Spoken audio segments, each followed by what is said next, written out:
particular approach who have also been very successful. Let's take Warren Buffett of Omaha, Nebraska. If you had put $10,000 in 1965 into his company, Berkshire Hathaway, you would have $1 million today. Warren was a chapter in my 1972 book, Super Money, so I've known him a long time. He learned his trade with Ben Graham, the original dean of security analysis at Columbia University.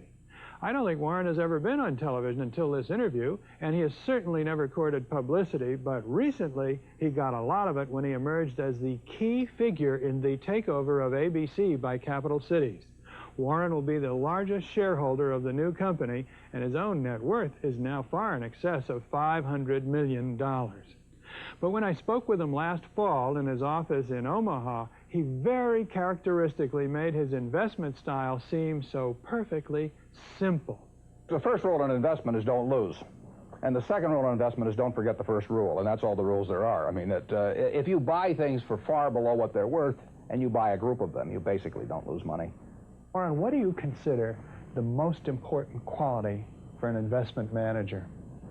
It's a temperamental quality, not an intellectual quality. You don't need tons of IQ in this business. I mean, you have to have enough IQ to get from here to downtown Omaha, but you do not have to be able to play three-dimensional chess or be in the top leagues in terms of bridge playing or something of the sort. You need a stable personality. You need a temperament that neither derives great pleasure from being with the crowd or against the crowd, because this is not a business where you take polls. It's a business where you think.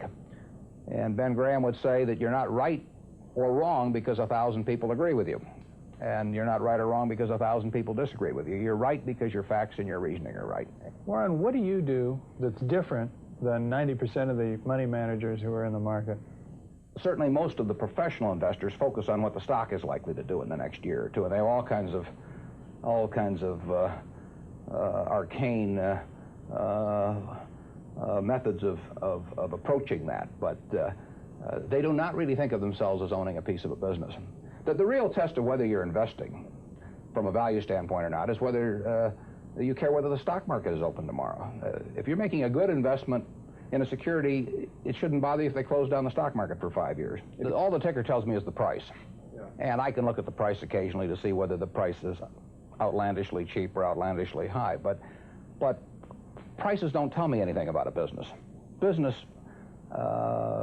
Business figures themselves tell me something about a business, but the price of a stock doesn't tell me anything about a business. I would rather value a stock or a business first and not even know the price, so that I'm not influenced by the price in establishing my valuation, and then look at the price later to see whether it's way out of line with what my value is. So Buffett chose to stay in this world, Omaha, Nebraska, where corn grows just minutes from downtown. Now, Omaha is a nice town, but nobody claims it's a world financial center. Here, the only thundering herd is actually on 4 feet. Don't you find Omaha a little bit off the beaten track for the investment world? Well, believe it or not, we get mail here, and we get periodicals, and we get all the facts needed to make decisions. And unlike Wall Street, you'll notice we don't have 50 people coming up and whispering in our ear that we should be doing this or that this afternoon. You appreciate the lack of stimulation here? I like the lack of stimulation. We get facts, not stimulation here. That's terrific. How can you stay away from Wall Street? Well, if I were on Wall Street, I'd probably be a lot poorer. You get overstimulated in Wall Street, and you hear lots of things, and you may shorten your focus, and a short focus is not conducive to long profits.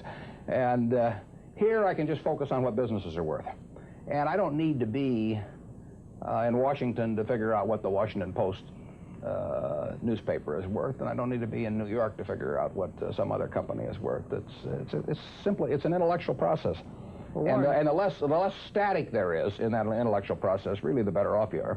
What is the intellectual process? The intellectual process is defining your area of competence in valuing businesses, and then within that area of competence, finding whatever sells at the cheapest price in relation to value.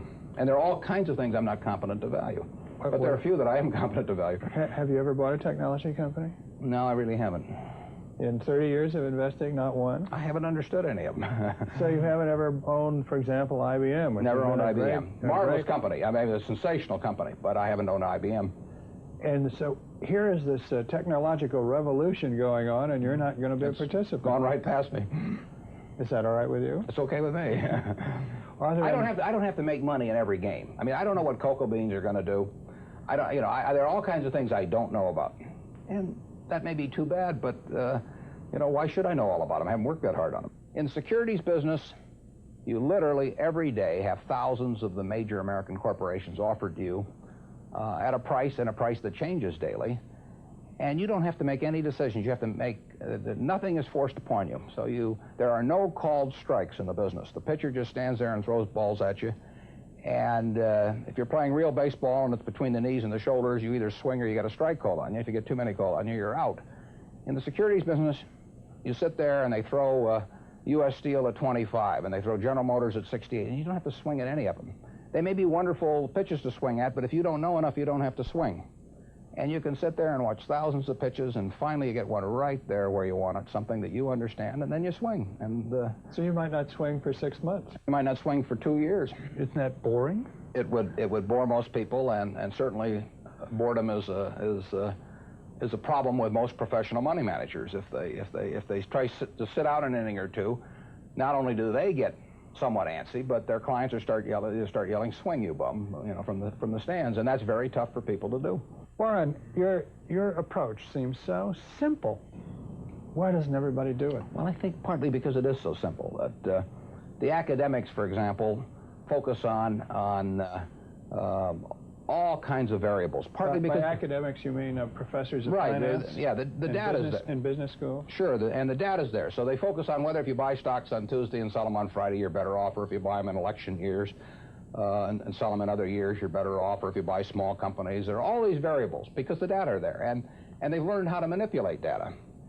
And as a friend of mine says, to a man with a hammer, everything looks like a nail. And once you have these skills, you just are dying to utilize them in some way, but they aren't important.